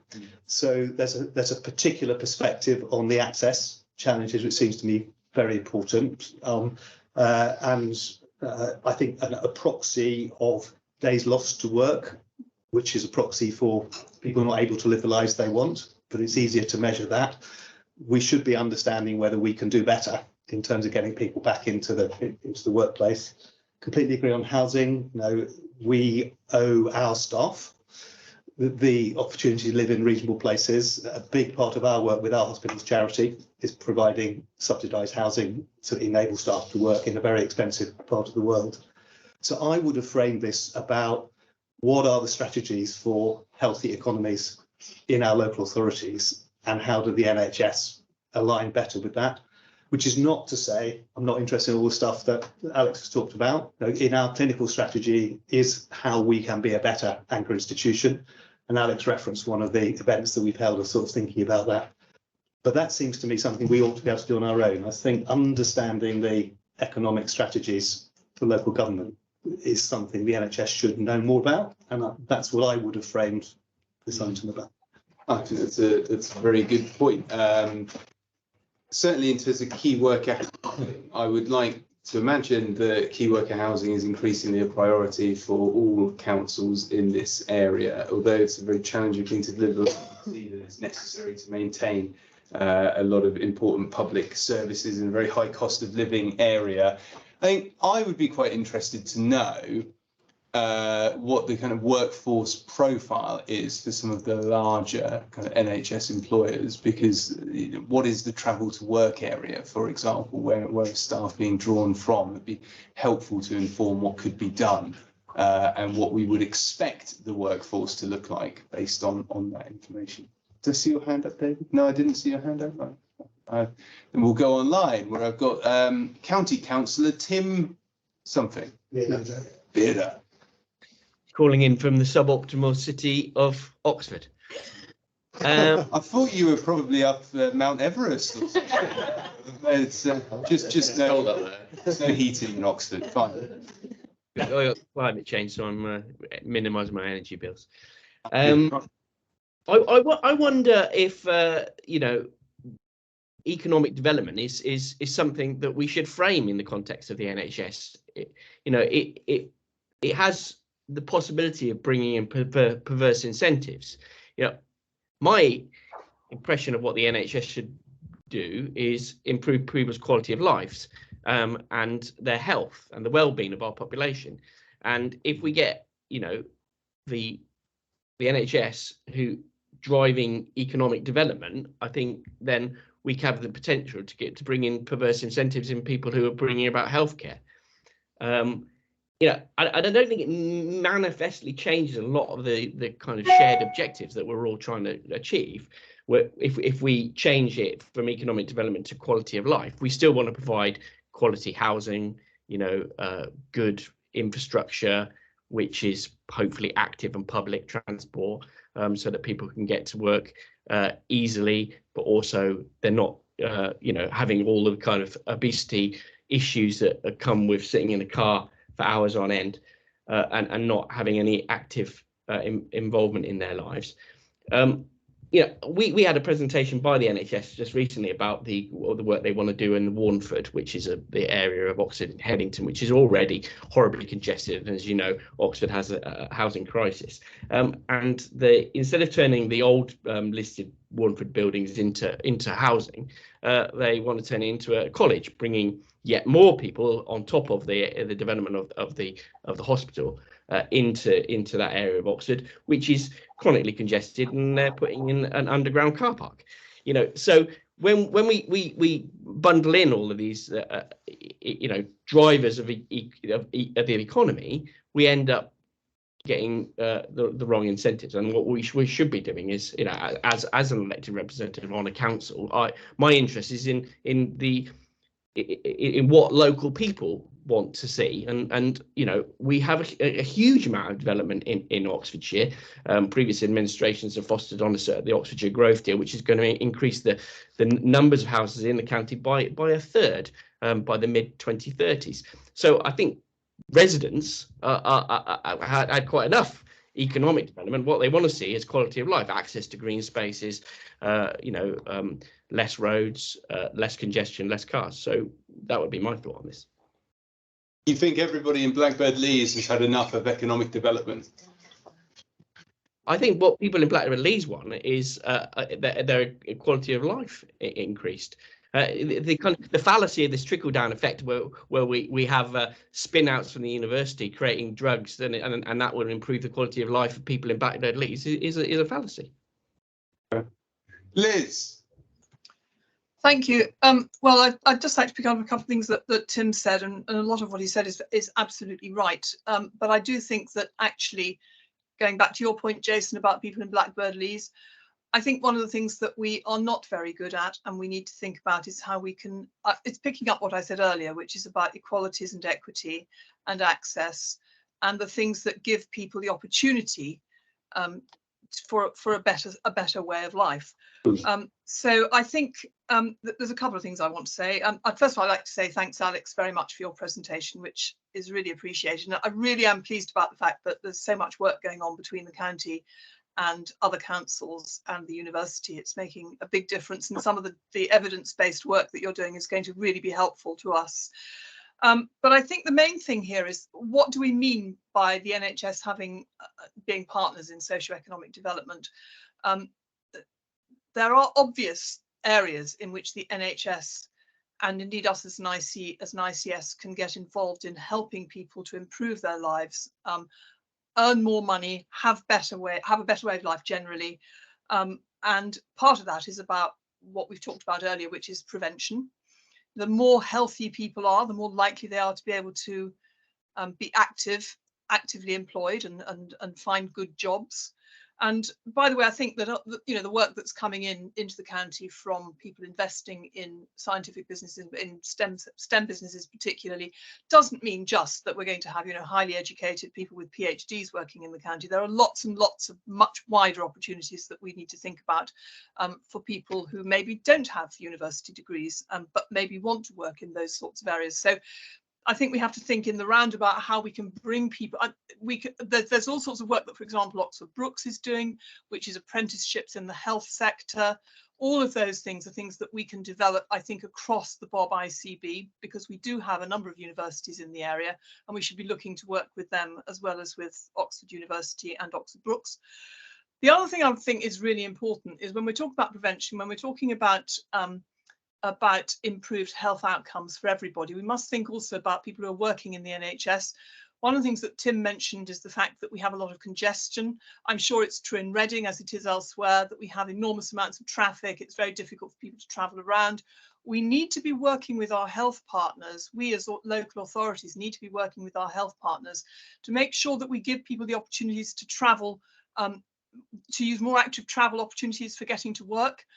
One of the things that I'm very conscious of is that we have some big university hospitals. We have the OUH, we have got the Churchill, we've got a concentration of hospitals in Headington. Tim mentioned the Warnford, but we're not really getting very far when it comes to talking to you in the health service about ways in which we can improve travel, not just for patients, but also for people working in the health service. So I think that's something we need to focus on. And that would certainly be helpful, because actually, if we had that partnership, we could look at innovative ways of providing public transport, for example, changing some of the routes, all the things that need to be done, but we can't do on our own. And I think our health partners have got a big role to play in that. So I'd like to put that out there as something that would be an opportunity for us within the ICB to focus on. How do we improve transport across the region and make it possible for people to travel to the jobs that they need in a healthier way, in a more in a decarbonised way. So that's my contribution. But again, I'd like to thank you, Alex, for opening up this conversation, which is really helpful. Alex, I'm told you need to go imminently. Yeah, sorry about that. I mean, I think we're very keen as a university to be part of a joined up conversation with other ranking institutions, the NHS, the county, others, about what the future of economic development looks like across the county. We don't want our local engagement work to be window dressing. We want it to speak to issues that are not just about the innovation ecosystem to which we contribute, but speak to the foundational economy and also help address local inequalities at the city and the county level. I think one aspect of what we do is we create jobs. So our last economic impact report showed that the university creates about 28,000 jobs directly or indirectly. We're commissioning another version of that report that this time will have geographical granularity to be able to say, what's that impact on the city? What's that impact on the city? How does it affect different parts of the community? I think we're well aware that there are potentially distorting effects from being very successful as the university is in creating spin-outs and startups, particularly in areas like medical science. That has huge positives in terms of economic growth, in terms of job creation that are not just high-paid jobs, but across a whole range. But we're also aware that in addition to the employment side of it, the presence of the university has effects on housing. And what we're trying to do is start a meaningful conversation internally about how through Oxford University development, how through colleges development of land and property, how through the work we do in the size and shape of the university, we're cognizant of that impact on housing. So a lot of these sort of foundational economic questions are ones that I think we are considering. We're also thinking about how we best collectively drive that collective vision for the county's economic future. We're working within the future Oxfordshire partnership with the LEP around the strategic economic plan. We want to align with that so that it has legitimacy amongst constituencies across the county. But we also recognise that alongside other anchor institutions, we need to drive forward a shared strategic vision and make sure that we can do that. So one of the ideas we're exploring at a very early stage is, could we create something like an innovation council to think through strategically what kind of inward investment we want to bring to the county? How can we collectively work with Whitehall and Westminster to influence the kind of investment in transport infrastructure that Liz has alluded to? So despite what I began with, I don't want it to sound like the university is not engaged with these bigger picture questions of economic development. We're very conscious of them, and we would like to be part of a joined up conversation that includes the NHS, the county and others. And just in terms of the initial question around, would we be interested in sharing practice with other civic universities in the region, Bucks, Reading, etc., absolutely delighted to be in touch and share practices and learnings across. Wonderful. Thank you so much for joining us. Really appreciate it. We've still got a few minutes, not that many, on this item. So I'm going to go to Don. Yeah, I'm Don O'Neill, the Chair of Health Oxfordshire. Just a quick point, just to reiterate what Councillor Tim Beard has said about affordable housing. I used a podiatry service, and there's a massive shortage of podiatrists. And because of that, I asked one podiatrist what the issue was. And the first thing they mentioned was housing. It's just so expensive for people to live in Oxford, that people are leaving Oxford to work where it's cheaper. This does have an effect on prevention. For myself personally, I would normally see a podiatrist every 4 weeks, but now it's every 8 weeks. So there's more chance of, poorer health. And also the idea of health inequality. They're closing down podiatry clinics around Oxford and having one or two more central ones. So you've got to travel further to go and see a podiatrist. Obviously, that costs a lot of money as well. So I think affordable housing is a key thing for NHS staff, really. Thank you, Don. I'm going to get to Alan next. Thank you. Yeah, the title in the paper is social and economic value rather than economic development. And I was thinking in terms of things like, when maintenance contracts go out, then we try and look for the local SMEs rather than going to big conglomerates in this kind of thing. So we're using local firms to boost the local economy and provide local employment and so on, rather than thinking of great big developments of new hospitals and so on, which we probably perhaps need to do. But that's my view on it. Rather than, I can understand, if you're going to develop something in a congested area, you've got to add to congestion. But I'm thinking in terms of, we've got structures there already. We need to maintain them. Let's use local companies to do the work. We bought the IT kit on which you're presently appearing from a local company, and then the company went bust, and now no one can fix the IT kit. It goes wrong. So there are risks, and SAF. Hi, thank you. Really useful discussion. And Alex, thanks for this. I'm Answer, Director of Public Affairs Officer. I think we've had a rich conversation about the role of economic development around anchor institution and what each of the other's role could be around this. But in addition to that, I think if you think about the great big institutions that we have, what the work we do, we often talk about work on prevention and actually moving away from some of the sharp and acute work that we're doing to save people's lives at the really acute end. But often we don't move into, whether it's an NHS institution or a local government institution, moving into that upstream space is often, we want to do it, but often feel like we don't have the tangible evidence to make that shift over a long, sustained period of time. And that often is responsible for why we haven't tackled some of the underlying drivers for health inequalities. Some of them are central responsibilities. Some of them are things that locally we can shift if we work on it at scale, at a prolonged period, and actually have the confidence to do that. And I think if we can set up this kind of policy labs conversation, and if we can actually really understand the determinants of health, and put money and resources in a timely, structured way over a prolonged period of time, and if we do that across our great institution in the patch, I think we can have a really good stab at that. And I think the evidence base that the research institution and the research collaboration work that we're doing here will give us some tools to do that, hopefully. So let's kind of look at that kind of separation of the economic development piece and the role as anchor institution, what we can do, but also the work we can do in terms of moving into that prevention space, and the evidence base that it'll give, the confidence it'll give us to do that, because that's something that's been missing as well. Jonathan. I just want to clarify why I raised it and just relay what I'm hearing.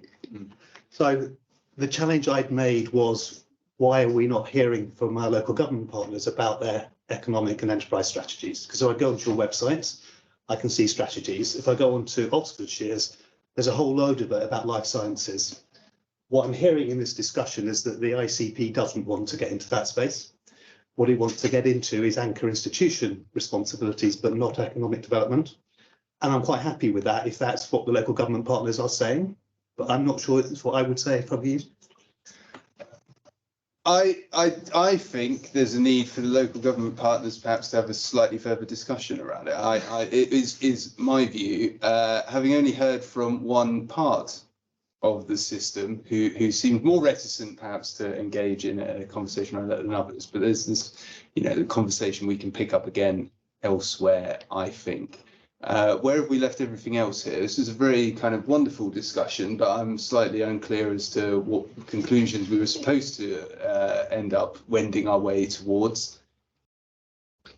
So we were keen to try and understand a little bit about what the ICP's sort of appetite was for stepping into this space and what some of that would look like. It sounds like there's some further conversation that we need to have about how we might shape that. One of the things that I will be doing over the coming weeks is going out and trying to understand a bit more, particularly from our NHS organisations, what the aspirations are around some of the particularly more anchor type aspirations that they might have. But it would be great to make sure that we are joining up as much as possible with some of the work that is going on with local authorities as well, so that we are doing that in partnership. I know that some of that is already happening at place, so it's not to duplicate that, but just to make sure that we are clear about how we can sort of amplify some of the work that's going on across the system if there's a role for the ICP to do that. And just to build on that, I think Liz made a good point earlier, which was about there's quite a unique mix of organisations in this meeting, and I can't think of anywhere else in the system where we have the kind of conversations we've just had. And I think Liz said something about actually, if we can join up, you can join up actually the levers around transport or around the workforce or around the environment in a way that it's very difficult and would be duplicative to have these conversations 20 times over with the different institutions. So I think it's about being clever around how we take the themes of what we've discussed today, put a bit more structure to it, and then think about what does the programme of work of the conversations of this group over the next year look like in this space, and where do we think the value add is? Because there is a kind of sweet spot, which I think Liz touched on. I think much of what Alex has said has touched on, but we need to kind of, today was almost like a scoping conversation to take it forwards to a kind of more structured programme of work across the year if people welcome this kind of discussion.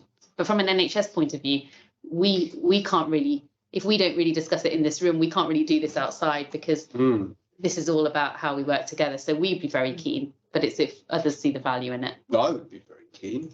I think it would be a madness for local authorities to feel excessively sovereigntist around economic development when actually there's some great potential in terms of being able to bring together other public expenditures in the area. Nick? Yes, I think it's a really important conversation. There's a huge opportunity here. I wonder whether we need to create another forum for a slightly further reaching discussion. Picking up Jonathan's challenge, we are unusual as a system given the range of universities we have in our patch, the NIHR, the National Institute for Health Research infrastructure we have. We have 2 biomedical research centres, we have an applied research collaborative, we have an academic health science centre. We have a huge amount that we could leverage more effectively than we are doing to improve the overall economy of our system. And on a very high level, health and wealth are intrinsically linked. So if we have a wealthy Bob, we're going to have a healthy Bob. And that's, I think, in our gift, working together as a partnership. So I'd hope this is the start of a conversation, but we need to think about how we can take forward this sort of energy I think there is in the room and turn it into some sort of tangible outputs. Quickly, I've got David and David. We'll start with David closer. Thank you. Yeah, I'd agree with all you said, but I think we've also got to look at the social value of what we're doing, the housing, the transport, as well as the work, and all are important. And also we need to set priorities. And sometimes if we don't get things right with the housing, then we're not going to get well people. And the transport, again, we're not going to get well people if they're not actively transporting and so on. If they're sitting in cars for an hour and a half, 2 hours, it's not doing any good. So we've got to look at those as well as the transport, and we've got to make sure we have priorities. David? Yeah, I'm keen to have a further discussion as well, but I think one of the, if I can give you some learning from us trying to develop a strategic economic plan for Oxfordshire, is that one of the problems is that there is more than one economy, and across Bob there will be more. So when we read the first draft, when our economic development team in South Oxfordshire read the first draft of the strategic economic plan for Oxfordshire, they said it reads like a strategic economic plan for Oxford City. And so if we're framing a discussion about economic development, we have to recognise the diversity even across quite a small region, because part of it looks to London, part of it looks to a rural economy, and it's not a one-size-fits-all for economic development in our area. I think it's a fair point, and I think perhaps a problem that is not replicated in the same way in Berkshire West, for example, probably a more cogent and coherent economic unit. Liz? Yes, I just wanted to say one thing here, which is I think our focus needs to be on how we can improve outcomes generally for everybody living in the ICS. That's got to be our focus, and how we can do that together will, I mean, there's a load of different things we could theoretically do, but I think we need to be focused on that and work out what the things are that we specifically as an ICP can actually contribute to that. Otherwise, I think we're going to get lost in a sort of forest of opportunities, which may be stuff that other people are doing and doing really well. We don't need to actually we need to involve what, for example, Alex is doing with the university, but we don't need to actually do it ourselves. There are other things that we can do that would enhance what he's doing and what other members of the university are doing and what other universities are doing in the area. So I just want to bring our focus back to this whole question of how we achieve the best possible outcomes across the board for everybody. Thank you, Liz. It's a good, certainly it's an important principle to keep at the forefront of our minds. Right, good. Just going to say, it sounds like we need a 15-minute ICP, and we need urban planners involved as well with this, don't we? Yeah. If it's transport such a big. Well, 20% of the traffic in Reading comes from Oxfordshire. Good, great, wonderful. I enjoyed that, and we'll pick it up again, and we'll work out the best way of picking that up again. Let's move to item 9, ways of working. Catherine. All right, so I'll be quite quick. So this is the more prosaic part of the agenda, trying to kind of clarify and confirm how the ICP would like to work, so we can best support you. And if I leap straight into the section that's called content, that starts at paragraph 5, it's talking about how we would organise the agenda, which is basically what we did today. There will be a chunk on delivering the strategy, which will have different cuts, either through the outcomes framework on themes, an overview from one of the health and wellbeing boards, and as people have said, we've got those timetabled in, and anything specific from organisations, so like Hannah brought from us today. And then the deep dives, picking up from the conversation we've just had. I think if we're keeping deep dives, what I'm hearing is also that clarity of purposes. What is it we're asking the ICP? Why is it coming here? And that's the areas of common concern. There were various items that you picked up. Going back to something Angela said earlier, there is something that I will work with Hannah and the team about, ensuring our communications and the access to information about the ICP, its forward plan, its meeting dates is better publicised. But also the ICP did talk, and the encouraging questions, you did talk about having a wider annual conference stroke assembly, which did pull more of that together. And again, if there's interest, we could work on bringing a proposal back to the meeting. And then a third suggestion in there is about actually, do we want to learn from other ICPs and have discussions with them about what they're doing, how they organise themselves, and that might be workshop discussion. So on that kind of content piece, I've then given you 4 in paragraph 9 things to confirm or otherwise that you'd like to do. So is the approach to structuring the agenda for ICP meetings in public supported? Context silence, yes. I think so, yes. Okay.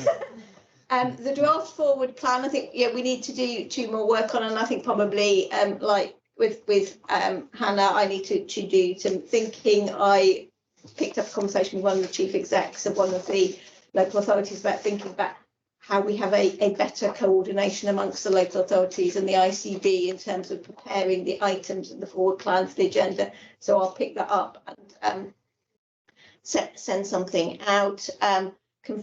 What are the views on an annual conference assembly in terms of interest? And then we need to develop a proposal and think about it, because it's not a small piece of work if we're going to do one. Yes, I suppose I'd perhaps, I mean, having been always quite in principle supportive of this, I would want to understand exactly how much work it might be. So a proposal to the next meeting. Yeah, would be my view. All right, we'll do that. And then it's do we want to do some learning from other ICPs in our sort of development and workshop sessions? Maybe Sim. Just on that point of learning from other ICPs, the NHS Confederation, the membership for the systems have just done a lot of research on ICPs, just looking at and talking to many of them. And there's a certain mixed economy in regards to the maturity, what they're concentrating on, but there's some good learning, and it might benefit members to have a look at that, and just see whether we want to change anything, or actually we're quite pleased with where we are. But it's just good research and gathering of information rather than speaking to individual ICPs. So is that something we can circulate? Yes, yes. Good, that would be helpful. Yeah. I've got Martin online. Thank you, Chair. A very prosaic issue, but can I just put a plea in to, rather than encouraging people to travel across the counties to attend a physical meeting, we do these online. It saves a lot of time, reduces the environmental impact of traffic. I think it would be something that we ought to consider. we'll pick that up again in a moment, I think, but I take the point. Angela? Yes, thanks. And thanks for this, Catherine. You heard my comments earlier. I do think we need to work on the accessibility and transparency of what we're doing with the ICP. I don't think it's easily accessible for people. I still think we've got a lot of work to do in terms of making our papers and communications in plain English that people can understand. And I've got some intrepid followers that always do a sort of assessment of how the jargon we use. In fact, Rob mentioned earlier that he used the word anchor organisation. I don't think many of my residents would understand that sort of terminology. So we've really got to do a bit of thinking on that. I do agree with the hybrid meeting, and actually online, I think works reasonably well. The workshop we need to look at, I think it could be important in terms of inviting a wider range of people and the public potentially, but if it's too costly, I'm not too sure about it, but Catherine will come back to us on that. And I have just got one comment because it's within the same paper, I think, on the forward plan that Catherine touched on, which looks fine, but there's nothing in there, and I'd like to see it if possible on a review of the effectiveness of our winter pressures work across the system. I think that would be really important for us to bring back to the ICP in the spring, because it's obviously really high profile. We're all putting in a lot of partnership working, integrated working into discharge and admissions to hospital. And I think that would be something worth looking at. Again, David? Yeah, just going back to the annual conference assembly, I also think we need to decide what the kind of purpose is, what expectations we have of it, and whether again it's going to be hybrid or in person, what type of conference it's going to be, because we need to know that as well as the cost. Yeah. And then we can say well, it is worth it or it isn't worth it. I think it might well be a good advertisement for the ICP, but is it too expensive to be valuable? Anybody else? We've drifted across the paper, which is good and helpful. So my view, by the way, is that the hybrid setup seems to work okay. And actually, I think having an in-person option is quite an important thing. I'm happy with rotating around now. I think we've kind of got to that place anyway, haven't we? Because evidently Oxfordshire couldn't give us a room today, so we're all very sad about. So I'm quite happy to do a sort of rotating thing. And I know that Angela has already offered to host up in Aylesbury. Is that what you're based? Last time I checked. Right,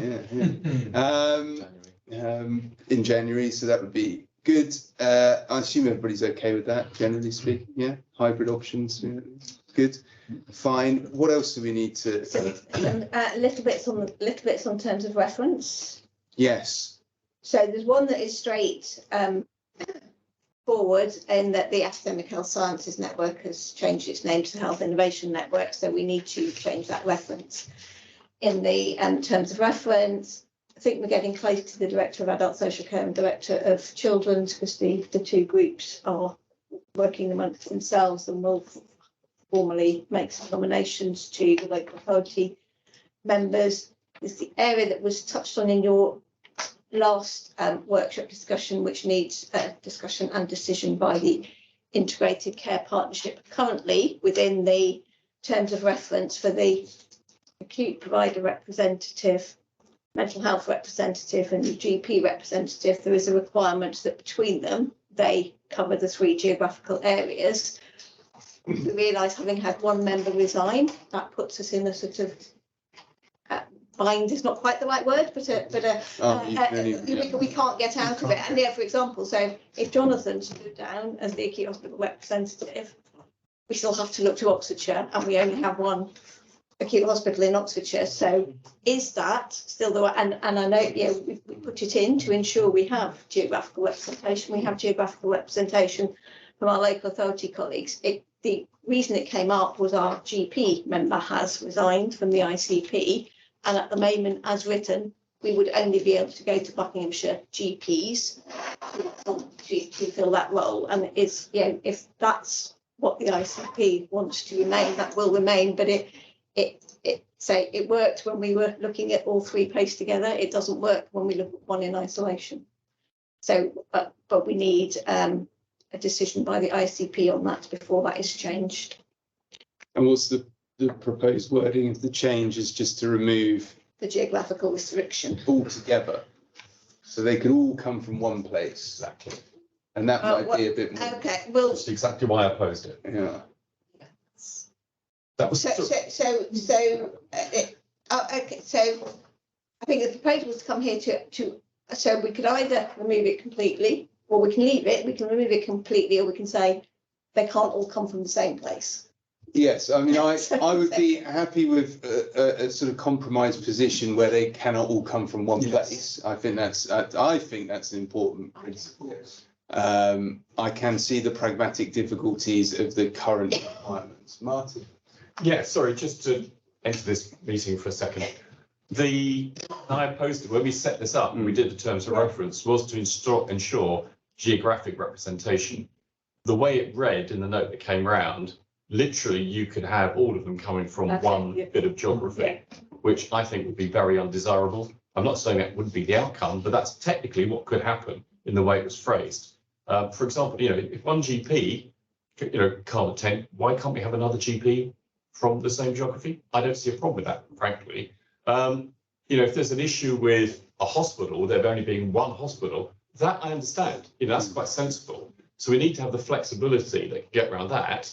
But you can't, in my view, you can't have a clause that simply says, in practice, all the representation could just come from one bit of geography. If you want a real team around the table, as opposed to a cult. And they could all end up just from one town or city within that geography. Yeah, might be a risk as well. So yeah, I think there has to be some requirement phrased that they've got to be representative of the system so far as is possible, and certainly not all from one place. One place, yeah. I think that's important. I mean,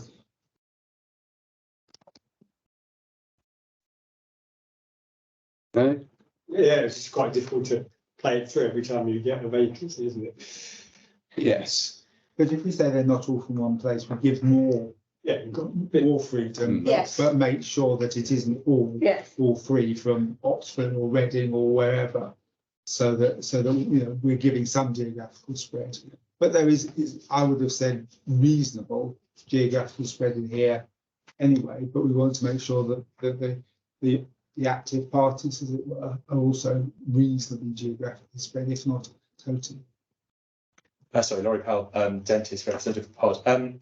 It might be worth having a look at the Manchester model because they have a primary care collaboration, and they have representatives of all primary care, and they have a chair of the primary care collaboration who attends ICB, and I believe ICP as well. And so that might be a way of bringing in collaboration between primary care. I'm not trying to do myself out of a job, but equally, I just sort of feel if we're going to work together, then maybe this is a way into it. Yeah, that's a good tip. We'll have a look at that. Anybody else? So not detecting then that people are particularly averse to tweaking what it says, but we don't. Yeah. So. Thank you very much. That's helpful. Okay. Anything else? No.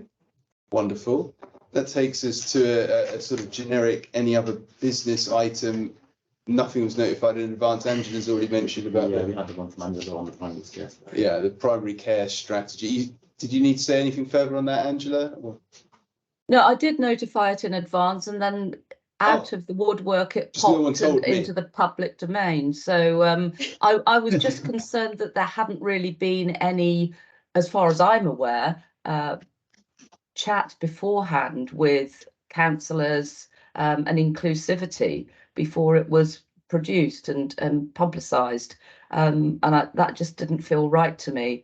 It's something that the public are super concerned about and interested in, so I'm hoping that our communications strategy will enable it to be circulated far and wide, and that we will get the sort of responses that I think we should.